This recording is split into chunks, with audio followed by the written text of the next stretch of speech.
Translation and purport by His Divine Grace, A.C. Bhaktivedanta Swami Srila Prabhupada. Srila Prabhupada ki jai. Others may divide the whole planetary system into three divisions, namely the lower planetary systems on the legs up to the earth, the middle planetary systems on the navel, and the upper planetary system, Swarloka, from the chest to the head of the Supreme Personality. Purport. The three divisions of the complete planetary systems are here mentioned. 14 are imagined by others, and that is also explained. That's the purport. Hare Krishna.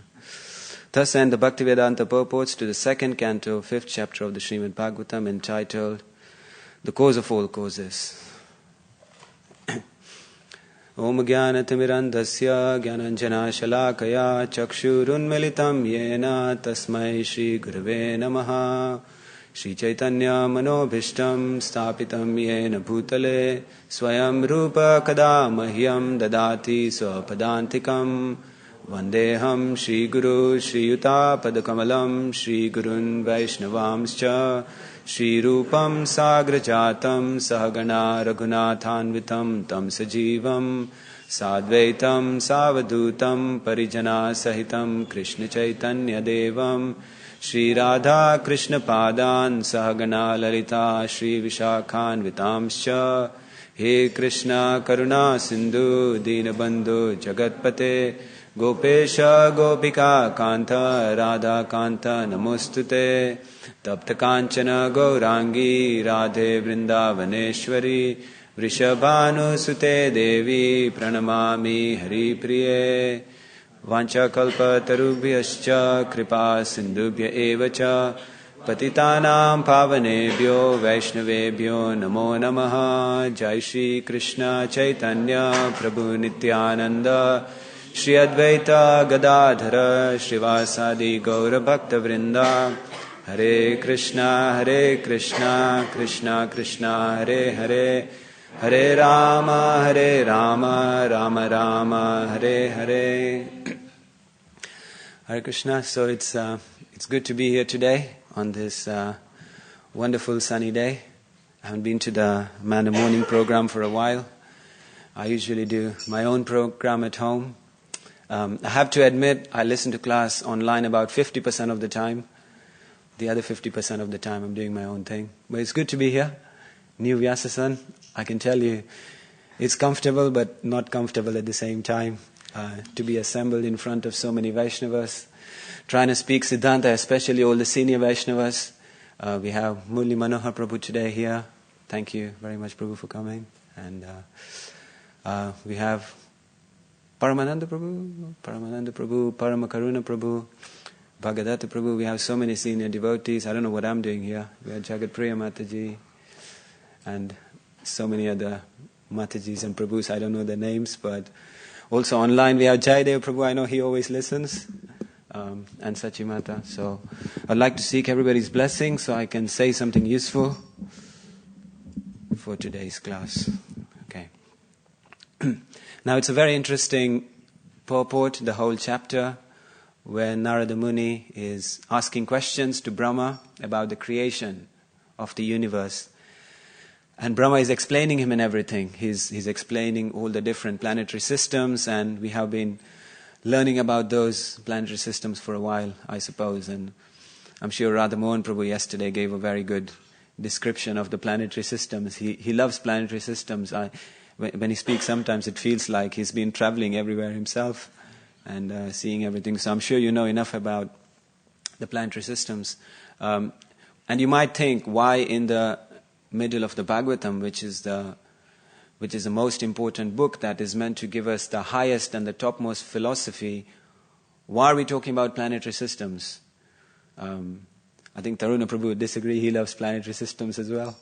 I'm not going to tell you about what he's doing, but he's doing something pretty amazing, which you will find out in a few months on the planetary systems. But planetary systems are it's good to know.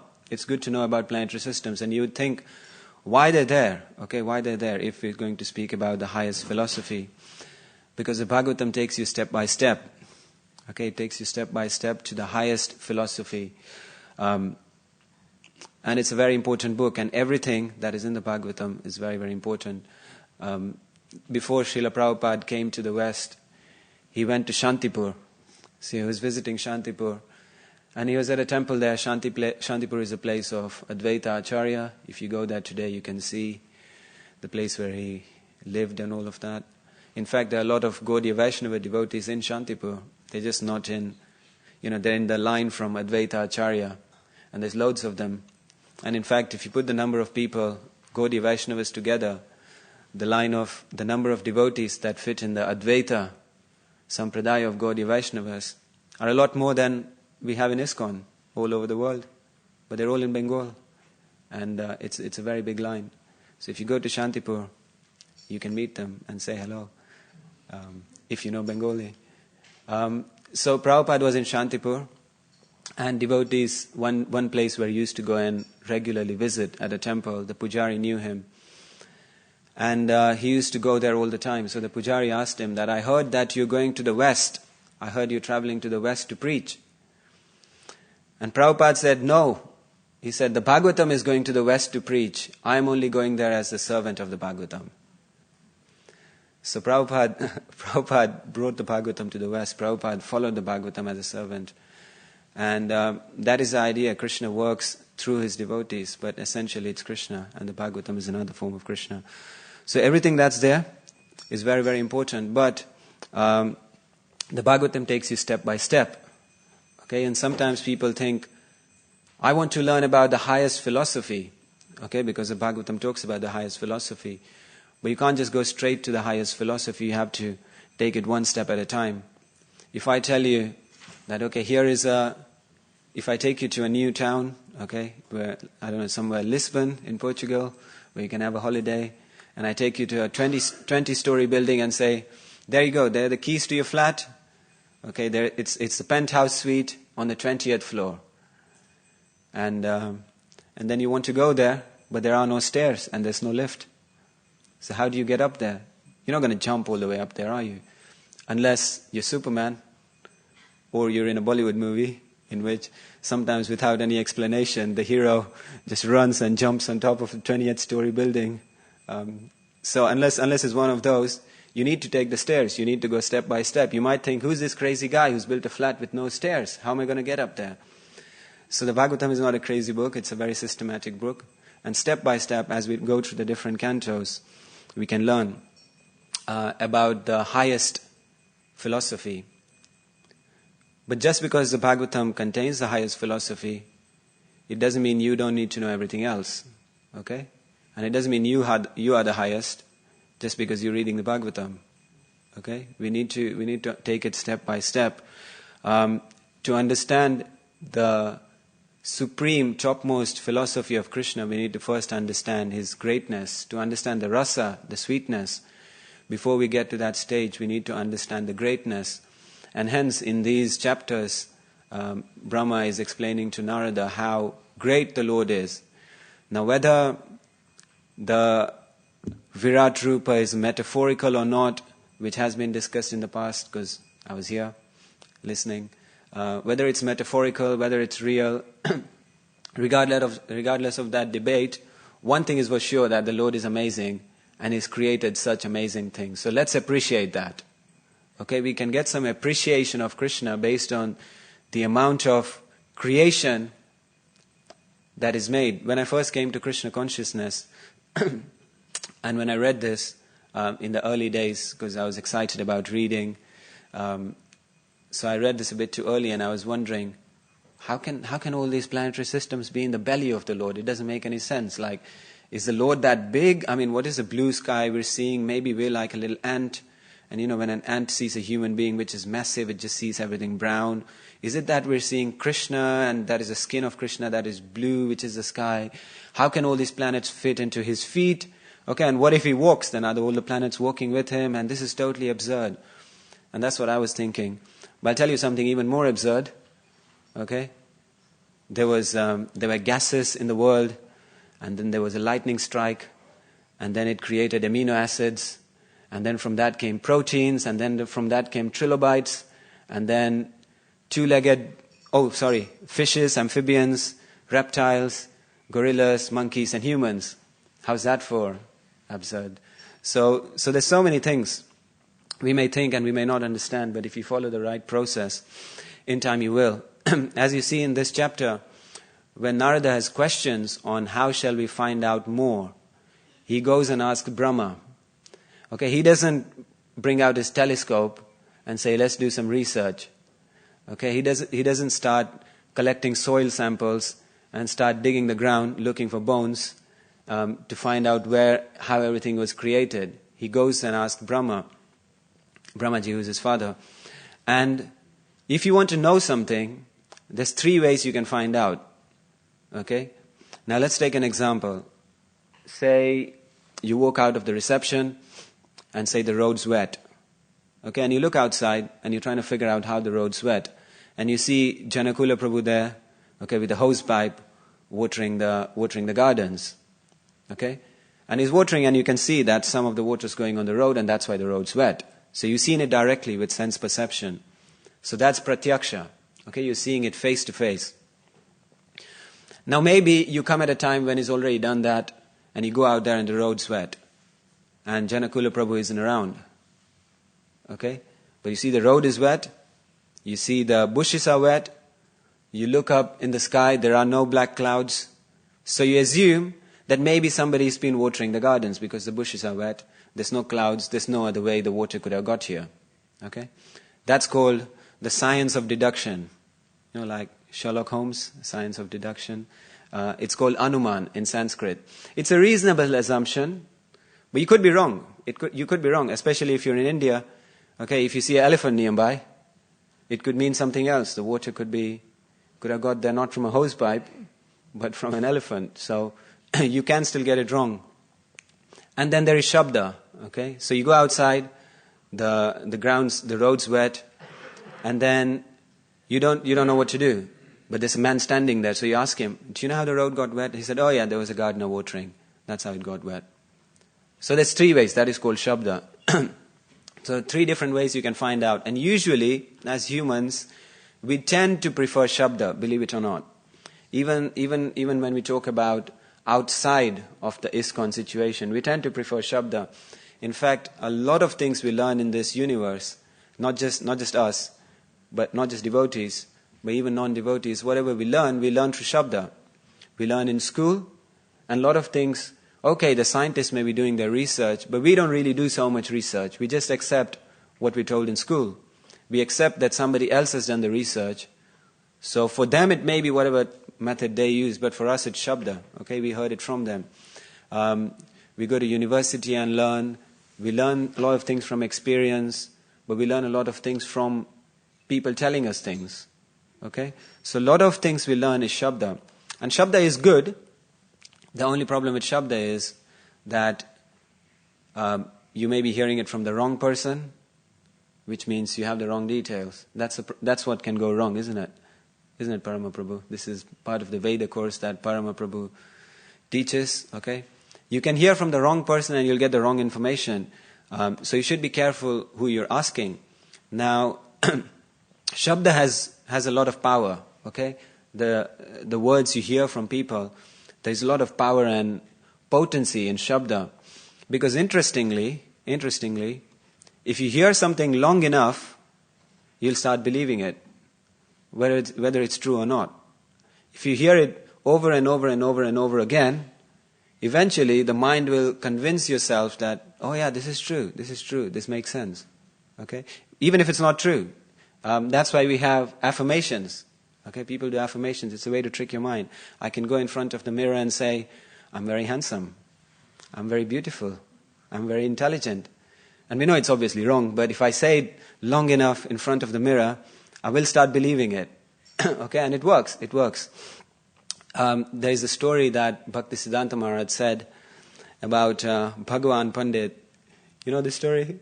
Bhaktisiddhanta Maharaj told this story to his disciples. There was a minister in the court of a king, of course, and his name was Bhagavan Pandit. And he was very, very intelligent. And the king used to love him. He used to spend a lot of time with him. He used to always give him gifts and, learn from him. But all the other ministers became envious. This Bhagavan Pandit guy, he's he's very popular and he's getting all the attention and we're just being ignored. We don't even get the gifts or the money anymore. So they devise a plan. So what they do, the next day when Bhagavan Pandit came to the door, he said, "Oh, the king said he doesn't want to meet you anymore." So they're like, "Okay, why did the king say that?" He said, "I don't know, but the king said he doesn't want to meet you anymore, so go away, we can't let you in." So they sent Bhagavan Pandit away. And then he doesn't come for a few days and the king is a little bit worried, "Where is my friend?" So he asks his ministers, "Where is this Bhagavan Pandit?" He goes, "Oh, he died a while ago, he's dead, he's expired, he doesn't exist anymore."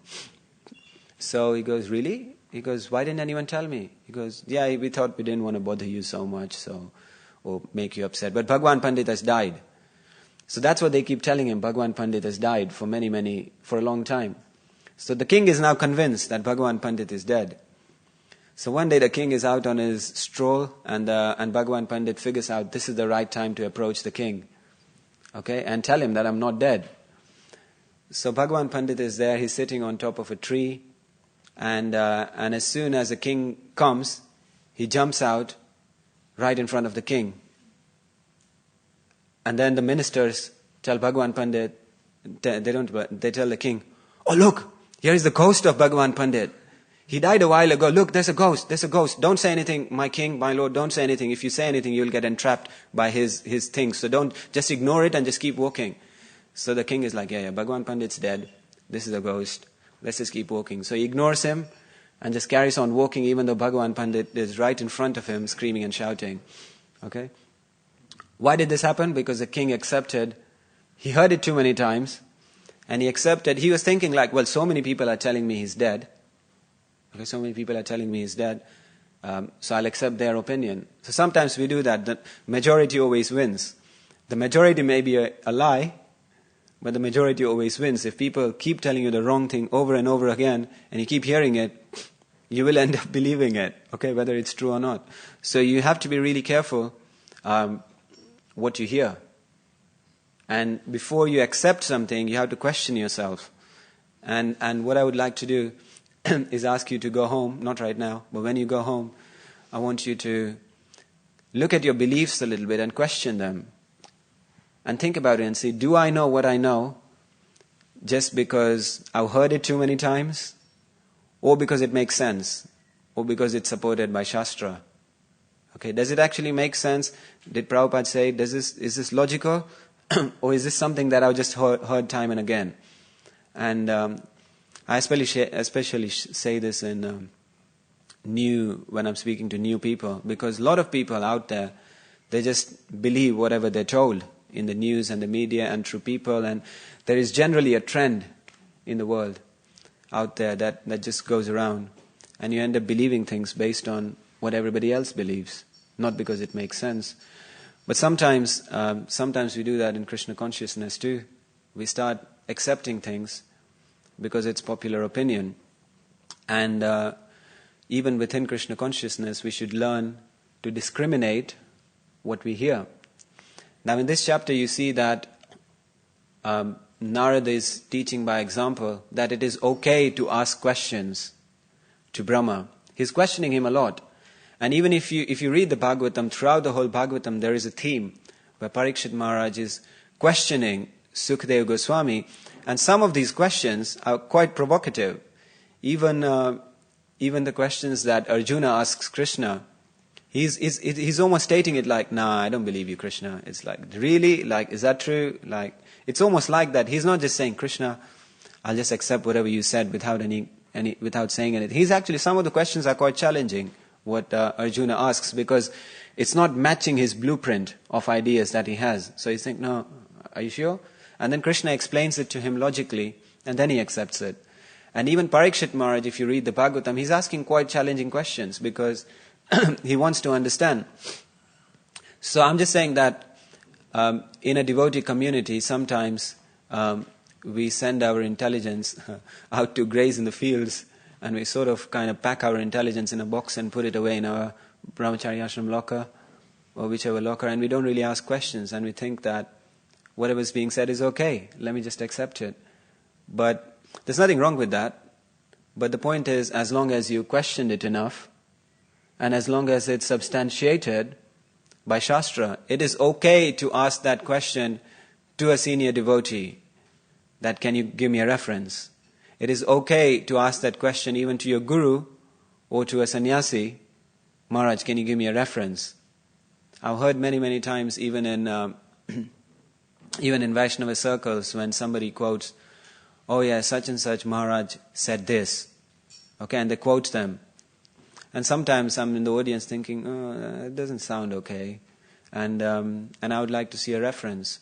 So sometimes we accept things go around, and it's good to check if did Prabhupada say that? Is there a reference from the Shastra? Okay, we should look at these things, because it is very important to use discrimination. Discrimination is a bad word sometimes in the world, but it's not really a bad word if it's not used for malicious purposes. Okay, discrimination is a very good word. In fact, we're discriminating all the time, every day, on what to do, what not to do. And it is important to discriminate if you want to be good, strong devotees, because otherwise you'll accept anything anybody says. Discrimination's got a bad name in the past. Yesterday, one lady who comes to our Mind, Body, Soul events, she came up to me and she said, she asked me, do you feel comfortable if someone calls you brown? Like if I say, what do you call yourself? Do you say you're a brown guy or a black guy? I'm like, no, I don't have an issue if someone calls me a brown guy. It's okay. She goes, well, I called someone that at work, and they kind of kicked up this whole fuss about I'm being racist. And yes, there was a time in the, and maybe still there is a lot, when people, you mention the color and it goes, oh, that's racist. And it used to be the case when people used to discriminate quite a lot based on racism, and that is wrong. That is wrong. But at the same time, what I feel is we've kind of gone to the other extreme. And if anybody says anything about color, even in a nice way, I don't have a problem if people call me brown. But it's just, we've just taken it in a nice way. So we don't like discrimination, the word, so much. But the point is that discrimination is okay if it's used in a good way to protect yourself from bad things, and protect yourself from knowledge that may not be right. It is okay to discriminate and ask questions. We have to watch out for things that are philosophically inaccurate. Okay? Even Rupa Goswami talks about discrimination. Did you know that? In the Nectar of Instruction, if you read verse number 5, okay, this is how it goes. One should mentally honor the devotee who chants the holy name of Lord Krishna. One should offer humble obeisances to the devotee who has undergone spiritual initiation and is engaged in worshipping the deity. And one should associate with and faithfully serve that pure devotee who is advanced in undeviated devotional service and whose heart is completely devoid of the propensity to criticize others. He's not saying we should see all devotees as equal and serve and associate with everybody. Okay, Rupa Goswami doesn't say that in the Nectar of Instruction. There is a reason he's making a discrimination. He doesn't say bow down to anybody who chants the holy name of Krishna. Okay, he says bow down to somebody who is initiated and who's engaged in worshipping the deity. He doesn't say serve anybody and everybody and associate with anybody and everybody who's a devotee. He says serve and associate with devotees, who are pure devotees, who is advanced and whose heart is completely devoid of the propensity to criticize others.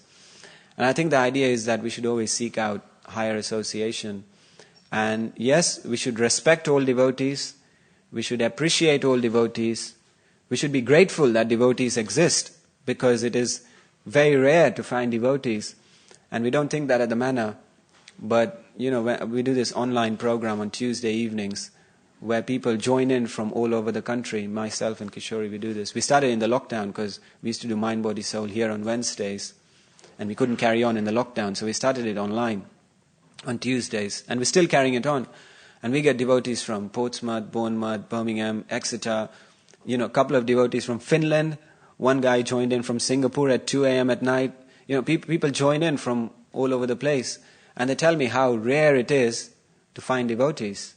Anywhere, there's nobody in my town. And they somehow keep going. This is like the best association they can get online. So we don't think that, but devotees are very, very rare. And we should appreciate and respect and acknowledge all devotees. And we shouldn't discriminate against devotees, but we should discriminate against what we hear. Shabda is what we're talking about. And everything that we hear, we should, if it's substantiated by Shastra, it is okay. But if it's not, then you have the prerogative to use your intelligence to decide what to do with that information. We should be able to take Shastra and develop the potency to use that Shastra to become... You should be able to utilize that Shastra to think independently and use your intelligence to decipher what's right and what's wrong. And it's very important. But sometimes people don't like discriminating like that, okay? Sometimes people say, why don't we just accept what everybody says, okay? We should just see everybody as equal, okay? We should just discuss Krishna's pastimes, obviously, they're the topmost. Okay, we shouldn't bother ourselves with all this discrimination. Obviously, it's coming from devotees, so it should be true. First of all, there are three things, okay, three reasons why we think we shouldn't discriminate. Okay, first thing, we think discrimination is a bad thing. Okay, that's the first thing, we think discrimination is bad. If you're discriminating against people, if you, for malicious reasons, it is a bad thing. But if you're discriminating with the knowledge that you're receiving from people in order to understand what's right, that is actually intelligence. We need that. Sometimes we think discriminating is fault-finding. Okay? And people are afraid of fault-finding, of committing offenses. Well, I don't want to question that. I don't want to say anything because it seems like I don't want to be a fault-finder. We don't have to be fault-finders, but we should be cautious to the information that we're receiving because, if you hear it long enough, you'll end up believing it, okay, and then you'll get into trouble. And I have seen many, many new devotees come to Krishna consciousness, and I know people who heard things from people that weren't necessarily true, and they've disappeared, they're blown out, okay. I know a couple of devotees who even joined the Ritvik movement because they heard certain things. Shri Radha Govinda ki jai, Shri Sitaram Lakshman Hanuman ki jai, Shri Gaurnitai ki jai, Srila Prabhupada ki. Okay? So number one, we think discrimination is a bad thing. Number two, we think it is fault-finding or offensive. And number three is we think it's too much work. Okay? Sometimes we become too lazy to discriminate. We don't want to discriminate. We don't want to use our intelligence because it's just easy to just go along with what everybody says. It's very easy to go with that. Sometimes we think we don't need to, use our intelligence. It's too much work. We think we should just love everybody. Okay, it's okay. I'm not against love. I like love. Sometimes we think we should love everybody. We should just be soft-hearted. We should just be non-discriminative. We should be equal to everybody, and that is all okay. But one thing I want to point out is, soft doesn't mean mushy. Okay, there's a difference between being soft-hearted and being mushy in the middle. Okay, peas, you get peas. We want to be well-cooked peas, but we don't want to be mushy peas. Okay, because if you're too mushy, then, you'll be in trouble. And I came across a poem that somebody wrote. Okay, it's called Mushy in the Middle. Okay, do you want to hear it? It's a good poem. Okay. So it's about a devotee who's mushy in the middle. Okay, this is how it goes. Mushy in the middle, wanted a life sublime, a life of peace, harmony, free from crime. Someone told Mushy about spiritual life, the first-class way to a life without strife. Mushy joined ISKCON. He'd made a find. He thought he'd found many of like mind. Yes, he was right, and yet he was wrong. Mushy didn't know, he kept going strong. For many years, Mushy tried to learn the science, but within Mushy's heart was a subtle defiance. Poor Mushy wanted to love, never to hate, but he hated one thing, and that is to discriminate. Said Mushy, the problem with discrimination, it's such a burden, such a taxation. I really don't like a life that's so taxing. I think spiritual life is more for relaxing. I'm happy enough if people think I am mellow. Why should I struggle like the other fellow? You people are simply not sensitive enough, or you'd have realized that I'm the right stuff. So the years rolled on, Mashi made it to the top, and despite many warnings, Mashi didn't stop. And when death came, there was a great hue and cry. Even poor Mashi didn't know that he'd lived a lie. Now the question comes, how could one so great have such a misfortune descend on his plate? Friend, the answer to this is really no riddle. It was simply that he was mushy in the middle. The thing is, if you become too mushy, and if we don't discriminate, we end up in problems. And I think our society as a whole has had problems in the past. And I'm not going to go through the history of ISKCON in the last 50 years. But if you look back a little bit, we've had problems in the past because we failed to discriminate. Okay? There's certain things, certain borderlines even Prabhupada told us about. Okay? Certain things. Okay? Don't associate with certain types of people. Okay? Don't try and learn things from outside ISKCON. Okay? You don't need to go to other places. Don't hear from anybody and everybody. Even though they may be Gaudiya Vaishnavas, let's stick to our movement. Even within our movement, just make sure that what you're hearing is qualified from Shastras, from what Prabhupada is saying.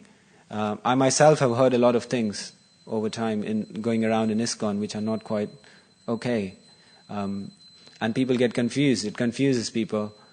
And I usually teach new people and they all come to me asking questions, and I go like, where do you hear that from? That's not true. And then I have to put in the hard work. So please save me the hard work. Let's just question things a little bit. Let's not be mushy in the middle. Okay? Let's be soft and cooked peas, but not mushy peas. Okay? Now somebody may say that, well, of course he's a senior devotee, he's saying something, it must be true. How do we know who's a senior devotee? Sometimes we say, doesn't it take one to know one?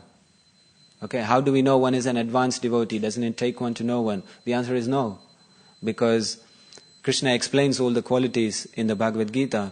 Did you know there are over 100 verses in the Bhagavad Gita out of 700 where Krishna is just explaining the qualities of a pure devotee?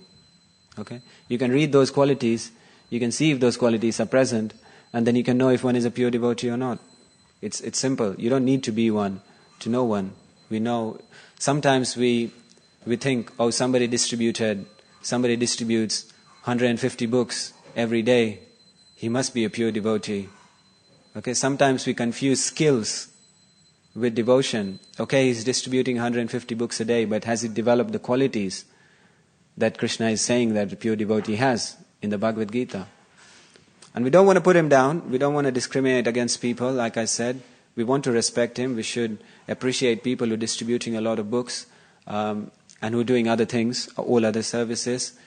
But the point is that we should learn to discriminate what we hear, okay, and know where it comes from. So don't elevate devotees to a platform based on their skill, because then you'll hear something that's not quite okay from them, and then it'll just confuse you. Okay, you're the one who's going to end up in trouble if you do that. So we should take Prabhupada's word. We should learn to discriminate. We should learn to. Prabhupada said, never give up your intelligence. Surrender everything, but not your intelligence. So keep your intelligence with you at all times. Just be cautious what you hear. And as long as it's substantiated by Prabhupada's words and what Shastra tells us, it is okay. But if it's not, it is okay to question. Doesn't matter who it comes from. And I think throughout the whole Bhagavatam, Shabda is what we hear. But it's all Shabda from the right places, from the right people. So we should know where a person's at and whether we should hear from him or not. And if we are hearing, we should make sure that it's qualified by Shastra. Okay? That's the thing we need to know. Cautionary advice based on this talk. You don't have to be arrogant. You don't have to be rude, okay, on this basis. You don't have to be, mean. We should be respectful. We should appreciate. We should understand that everybody is on a spiritual journey. Devotees are rare. But that doesn't absolve you of the responsibility to use your intelligence to discriminate what you're hearing. And that doesn't absolve you of the responsibility of placing boundaries in your own spiritual life to understand who you're associating with. Because if you associate with anybody and everybody, you'll hear anything and everything, and then you'll be a confused mess of different philosophies, and that's gonna stop you from making spiritual progress. So ultimately, you're gonna be mushy in the middle. Okay, we don't end up like mushy, do we? Okay, great. So that is what I wanted to say. There wasn't much of a purport, and I kind of took it that you've been listening to planets all month, and it's not really my forte. Planets, that's Radha Mohan Prabhu's. So I thought I'd speak on this topic. Hopefully that was okay. If I have committed any offense, just so you know, all my examples weren't directed at anybody that I'm thinking of. It was just generic examples. But if someone felt anything was not right, we can discuss. We can open up to some questions, and I do seek your forgiveness if I said something that was inappropriate. But we have 5 minutes if there are any questions. So, oh my God, have I created a revolution, or am I going to be thrown out? Yes, Kamal Prabhu. Hare Krishna Prabhu, thank you so much for the class and raising such an important point on discrimination. Yeah. Would you be able to give a specific example of how what we may be mushy and how to, so just like an example so I can understand a little bit better what it means to be mushy. Okay, what it means to be mushy is when people just accept everything they hear from anybody. Okay, anything you hear from anybody in ISKCON, we all place it on the same sort of, we give it the same number of points. It doesn't matter who we hear it from. And we shouldn't do that. We should look at the person and go, okay, here is a pure devotee. He's saying this, and this is substantiated by Shastra, so it's a number 10. Okay? Here is a new bhakta. He's still working on it. And we appreciate him, we respect him, but whatever he's saying is, I'm going to place it at a number 2. Okay? But by default, anything anybody says, we place it at 10. That's what I've seen in my life as well. In the past, I used to do that. Anybody says anything in ISKCON, we say, wow, that's amazing. And we just take that. And even among senior devotees, we should be careful. We should check if it is substantiated by Shastra. So what happens if you don't do that? You'll get confusing messages, and you'll be a bowl of confused messages. And then you wouldn't know what to do. Sometimes we're all mushy also in the sense that we associate with people outside of ISKCON. And recently this trend has become much, very, very big. Everybody associating, thinking that, it's all okay, anybody who is a devotee is okay, even if they're not from ISKCON. And it's created problems in the past, and it is still creating bigger and bigger problems. And I know some people won't like me for saying this, maybe I'll be banned from classes, but Prabhupada said it, don't associate with people outside of ISKCON. Prabhupada said that. There are quotes on that, you can look it up, but it's creating problems. So mushy, don't be too mushy. Mushy means just use your intelligence to discriminate what's what and what's not. Thank you. Thank you, Prabhu. I think, yes, Prabhuji had a question, there's a mic behind you. Hare Krishna, Prabhu. Hare Krishna. Yeah, with the intelligence, what you said, that you have to follow your intelligence. Yeah. So, intelligence has got one limit. Yeah.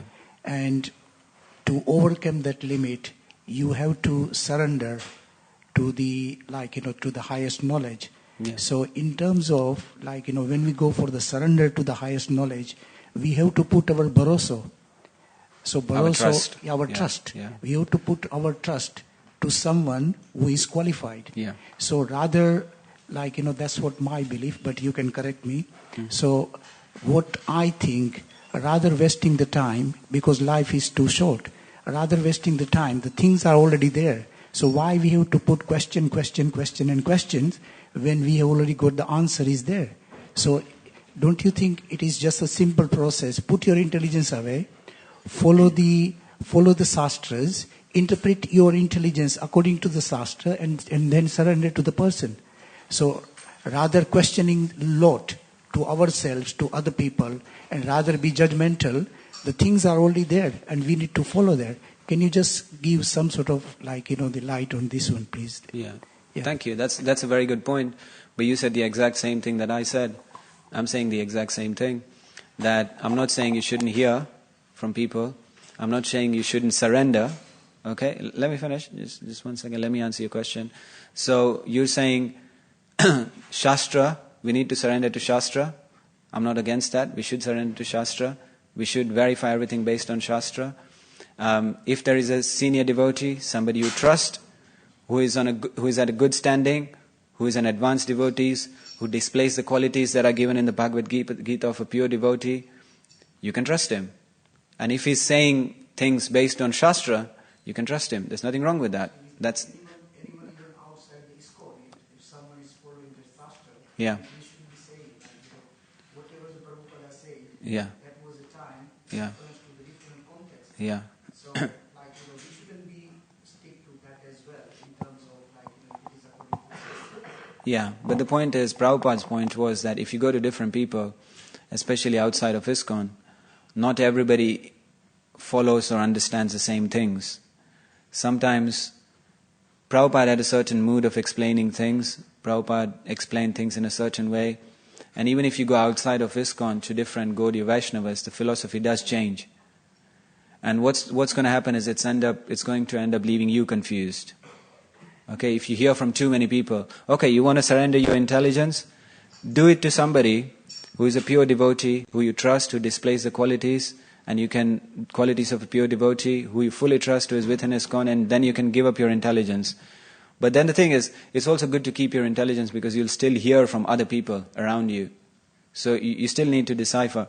But if you give your intelligence to too many people, if you give up your intelligence and listen to so many people, then you will become a mishmash. And then it'll just leave you confused. I don't have an issue. But second thing is also called philosophical integrity, and integrity to the movement, and integrity to the acharyas. And because we came to Krishna consciousness because of Prabhupada, ISKCON was created by Srila Prabhupada, and Prabhupada is a founder acharya of the Hare Krishna movement. If Prabhupada says don't associate with people outside of ISKCON, we don't do it. That's philosophical and integrity to the movement. I think somebody else here had raised a question. I have a question. Thank you for the class. It was very good. In the beginning, I was actually falling asleep, but after in the end, it was really just exactly what I needed to hear. Yeah, the Mashi in the Middle poem. Because basically, I came here. I kind of felt I came here quite quick and with a lot of passion or whatever it is. Yeah. And on the beginning, I did feel a lot that people were discriminating me or something like this. Yeah. So I kind of did listen to my ego a lot more instead of actually listening to who I really am. Yeah. Because I felt like if I would act the way I would myself, which I like to love people and do things for people, I think I was gonna be used. Yeah. So, what I want to ask is, obviously you said that it's good to listen to advice, but to discriminate each person. How can I actually apply that? Because a lot of people, I've listened to them, and I've kind of felt that they were actually telling me something, but wasn't really advice. It was just something that would put me down or not allow me to believe in myself. And sometimes it's also hard to believe in yourself because it might just be your ego talking. So what could I do there to really... Well, yeah, thank you. That's a very good question. And I think first of all, what I would say is don't take advice from everybody. Maybe find one or two people you trust, and then you take advice and guidance on how to follow Krishna consciousness from them. Like Paramakaruna, for example. I fully trust him. He's a very good teacher, and he'll give you the right advice. But you may not want to take advice from everybody and anybody, because, it's not their fault either, because they are also progressing slowly on their path to Krishna consciousness. So they may not have done things intentionally. It may be unintentional because everybody is learning. You see, everybody, even I'm learning, and I may have made many mistakes here. That's okay. I have to learn from devotees who are senior to me, like that. So maybe my advice would be, don't take advice from everybody. Maybe select a few people you trust, and then take advice from Krishna consciousness from them. And other conversations can be friendly conversations and discussions and things like that. But if something comes across that you feel is not right, or somebody's putting you down, or somebody's doing something wrong, then take it to those one or two people you trust and discuss it with them, and then make a decision based on that. That's what. Thank you. Who should we go? Should we take one of the ladies? We haven't. So just wait for the mic. When should we finish, Paramakaruna Prabhu? 8:30? So soon. Okay, so maybe one question and then? Is that good? Maybe Achyuta Prabhu and then we finish. Thank you, Hare Krishna. Thank you so much for your class. I'm just wondering, you explained very nicely a Vedic way of knowledge through the pramanas, through the 3 pramanas, but in the beginning you were speaking about planetary system, from lower, middle and higher. Yeah. So that there is some symbolic. So I'm curious how you are connecting this topic of planetary system through the level, 3 level, with the level of Vedic knowledge, which is also explained through these pramanas, 3 pramanas. And yes, so how do you linking these topics? What's the symbolic? What is the link? So how do you decide to choose this topic between verses in the Shastra and pramanas? So how they are connected? So sorry, I'm not sure if I understand your question correctly. Let me just go through it. So you're saying there's different planetary systems. A verse was about the planetary the verse system. is about planetary systems. And then you connect this to pramana. To pramanas. And what is the connection? So how did you find that connection? Well, the connection is that nobody's ever seen the planetary systems being formed, for example. Okay? Like, I wasn't there when the earth was created, obviously, because I wasn't there. So when the universe was created, but it's there. It's a fundamental question. So how do you find the answer to that? You can't use pratyaksha because you weren't there. You couldn't have seen it with your own eyes.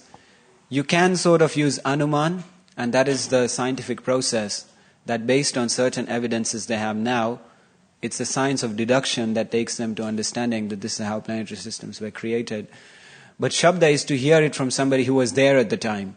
And in this verse, Narada is asking Brahma about creation because he created it and he was there, and hence he's asking the right person about how the creation took place and where the planets are and stuff like that. So in this case, Shabda. So that's how we spoke about Shabda.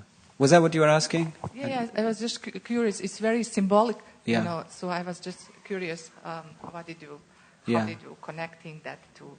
But thank you so much for clarification. Thank you.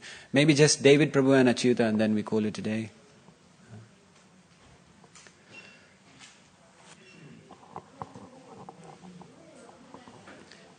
David Prabhu, go easy on me, man. David Prabhu's got very intelligent questions. I just have a question about, in terms of, we say the Prema Vani prayers, we mentioned Paramahansa, Parivrajacharya, and these are the stages of sannyas. So I'm wondering, in terms of Parivrajacharya is a lower stage of sannyas. I'm wondering if there's a correlation between this and Uttama and Madhyamadikari in terms of discrimination. Yeah. That's why it's mentioned rather than just Paramahansa. That's a good question. David Prabhu is asking Paramhamsa, Parivrajacharya. They are the levels of sannyas, isn't it? 3rd stage and 4th stage of sannyas. And is there a correlation between that and Uttama, Madhyama, Kanishta, Adhikari? There may be, there may not be. The thing is, just because someone is on the highest level of sannyas, may not be that they are an Uttamadhikari, because sannyas it's a designation, it's one of the varnas. And just because you're growing older doesn't mean you're getting more advanced. Okay? It may well be the case. It may well be the case that when someone is a Parivrajikacharya, when one is traveling everywhere and preaching, it may well be the case that they are an Uttama Adhikari, but it may not be also. I think Uttama Madhyama and Kanishta Adhikaris are defined based on Rupa Goswami's definition of their faith, how strong their faith is. You know that definition, that Uttama means someone whose faith is a bit not so strong. Madhyama means their faith is strong, but they can't debate their point based on Shastra, but they won't waver from their determination. And Uttama Adhikari means their faith is strong, but at the same time they're philosophically very adept at debating, and they can defeat the other person in argument. I think that is the basis of defining, according to Shastra, who is Kanishta, Uttama and Madhyama. And if a Paramhamsa or a Parivrajikacharya, we're talking about the level of sannyasya, if at that Parivrajikacharya level one is able to do those things, then yeah, you might as well say he's an Uttamadhikari, like that. But that is the basis. I don't think there's a definition for Parivrajikacharya and the level of faith or something. I haven't heard it, at least. Thank you, Prabhu. And Achyuta, and then we finish. Hare Krishna. Can you? Yeah. Because I know you personally, and I just want to clarify something so that you're not misunderstood. So it's more of like a quick comment. Yeah. I think it's quite important to define what association means. Yeah. So you say, Prabhupada said not to associate with people outside of ISKCON. Yeah. And I think association here means kind of sitting down and taking life advice on your spiritual progression, or revealing your heart to them, and taking like really deep advice about your life. Whereas it doesn't mean like, a cult where we don't talk to anyone else. Yeah. Or don't learn from other people's lived experiences and how they've lived their life and things that they've learned or come across like that. Yeah. But discrimination is very important. If I met someone and said, for a hobby they keep assault rifles, that's a red flag. Like, yeah. I will stay away. Yeah, yeah. Like that, just wanted to... No, that's right. So association means taking guidance, discussing philosophy, teachings, learning from them. That's what we're talking about. If you have friends who may be devotees but not in ISKCON, that's okay.